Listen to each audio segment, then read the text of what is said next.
Hello everybody! Tayo pumunta sa Panglao Beach Resort. Ayan, so my family and I visit Panglao Beach Resort. Kasi last time na pumunta ako dito from 2017, nagkaroon po ako ng real estate incentives. Yan, free travel. So ang goal ko talaga is gusto ko talaga na na-experience din ng family ko, yung na-experience din ng mga free travel. So yan, ngayon pinag-ipunan ko talaga. So after 5 years pa ako nakabalik dito. Kasi last time na pumunta kami dito, hindi ako naka-beach ng daytime kasi overnight lang kami. Nag-tour lang kami and then pagdating dito sa Panglao Beach Resort is only nighttime. Bumalik na agad kami ng Cebu to Johnson. So that's why gusto kong balikan or gusto ko talaga gusto kong balikan si Bohol ng daytime. Gusto kong makatry na mag-beach dito sa Panglao kung anong beauty talaga ng Panglao, kung white sand ba talaga siya or whatsoever. Kasi nga gabi nga kami pumunta dito kasi akala ko naman pagka kinabukasan maliligo pa kami. So bitin ako. That's why ngayon nakabalik ako ulit after 5 years. Ayan. So nagkaroon kami ng promo ticket. Ayan, nag-DIY lang talaga ito guys. Hindi po ako travel agency. Nag-DIY lang po ako talaga kasi kasi nga nagtipid. Ayan. So far okay din naman ang aming DIY. So maraming yun lang mag-best na research talaga bago ka pumunta dito. Ayan. Ito ang actual guys. So far, hindi naman ako nadismaya kasi nga white sand naman talaga. Ang nanote ko lang dito guys is yung dagat dito sa Panglao Beach Resort ay medyo masigras. Ayan, may sigras. Pero in fairness, marami foreigners dito guys. Sa mga naghahanap ng afam, pwede rin kayo dito. But then, most talaga dito may mga Chinese, mga Korean. So dito sa Panglao Beach Resort, hindi kayo maboring kasi ang fronting the bay, fronting the sea, no, is maraming mga commercials, maraming mga pagkain.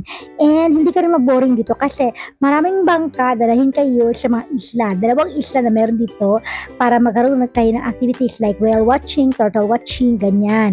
So itong mga bangka na ito, ririntahan ito papunta sa isla. Yan. So yeah, para may activities kayo, magkaroon kayo ng island hopping. So magkano nga ba ang guys? Ang bangka nasa 2.5 na naman guys. And then depende sa mga pupuntahan nyo. And then, pag mag-watch kayo ng whale watching and turtle watching, para nakapackage at per tao is 2.5. Pero hindi kami nag-avail nun guys kasi wala sa budget namin. Kasi ang nakatour na kami sa mga tarsier, mga chocolate hills. So dito lang kami dinala sa isang island na ito kasi gusto namin maligo ng ng kami lang or by white sand. Pero gisuggest ito guys kasi wala naman sa tao. Yan.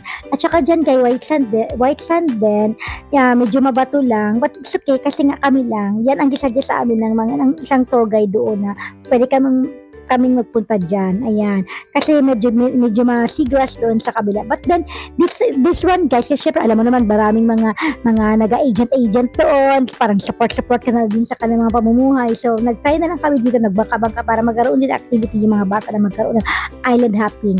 Ayan. So, dito na island yan, maliit lang siya na island. Ito ang tawag na Panglao Flatwip. So, nanote lang dito guys, kasi best note talaga ako, no? Ganyan talaga. Ang nanote ko lang, may mga basura lang konti, mga plastic. Pero hindi naman siya madumi. Pero yung mga siguro yung mga turista, yung mga nag-celebrate ng mga birthday dito, hindi nag-clean, hindi nag-clean as Cebu. Pero sana naman, next time, yung mga nagbabangka, sabihan na din nila na dapat huwag mag-iwan ng basura para ma-maintain yung cleanliness at virginity. Yung pagiging nature, ma-preserve na ang nature ng isang isla. Maliit lang talaga ito guys. Actually, kung tinan mo sa mapa, kung hindi mo siya i-zoom ang Panglao, hindi mo ito makikita itong island na maliit. Pero kung i-zoom mo ito, makikita mo na siya ang tawag dito is Panglao Flat. Ayan. So far, nag-enjoy din ang mga kids. Kasi nga kami lang dito, from 9 to 12 kami dito, no? Kami lang nag-simsim. Ayan, ang mother ko. Ayan. Ang ganda nito kasi kayo lang. Ayan, magsiguro kayo dyan, kami lang. So, yan ang gisagya sa amin ng tour guide na nag-island hopping kasi hindi namin afford yung isang island na Balikasik Island ba yun na may mga turtle watching, mga whale watching, ganyan. So dito guys, ligo lang kami talaga ligo.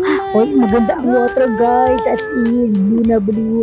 And then dito medyo mabato, may area din na hindi mabato. Yan, so para mas safe ang paa nyo, kayo guys, mag-chinelas. May area din naman na walang bato, ayan. So basta nagustuhan dito guys, at least blue. Blue ang dagat, no, nature, green. And then kayo lang, ayan.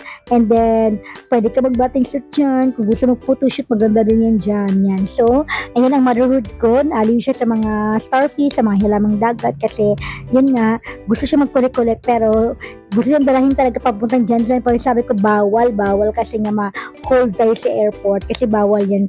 Sa Bohol lang talaga yan. Ang ano niyan, lugar niya is only from dagat. Hindi yan pwedeng dalahin sa lupa. Kasi kawawa din mga starfish, dalahin niya. Ayan, so itong bata namin, si Muchin, alay din siya na nga, nag-jump dyan, yan. Nagkaroon siya ng idea na mag-jump, no, yan. So, at saka yung isa naming bata, naayoy din siya na mag-swim. Ayan guys, so tips guys, dyan, pag gusto nyo pumunta sa mga island hopping, 2.5 lang ang bangka. Ayan, ang family, yan ang beauty ng dagat, yan. Ang tawag dyan guys, sa Panglao Flat Reef. Ayan. At least naman, from Panglao Beach Bohol, so may mga activity din kayo na parang sumakay kayo ng bangka, matour nyo din ang Panglao Beach kung ano yung makikita nyo guys. Ayan. So for yung Panglao naman is, isa sa mga ginapuntahan ng mga turista kasi walang entrance yan guys. Free magpasok sa Panglao. Diba usually sa mga beaches may mga free, ay may mga bayad. Yan, wala yan dyan. Wala diyang bayad sa Panglao Beach Resort. Anyone can go there inside white sand and then marami kayong mapagkainan kung sa gabi hindi kayo maboring kasi nga merong mga acoustic band, yun, may iba na mga pamassage dyan. So marami kayong mapagpilian talaga, hindi ka maboboring dyan. Ang kailangan mo lang din talaga dyan, pera. Di ba? So ayan, umuwi na kami pang Panglao Flat Reef. Ayan, so hindi lang ang pamilya, pati yung mother ko, yan. So, babalik na kami sa aming hotel. So thank you for watching guys. Sana may na-learn din kayo. Thank you. God bless.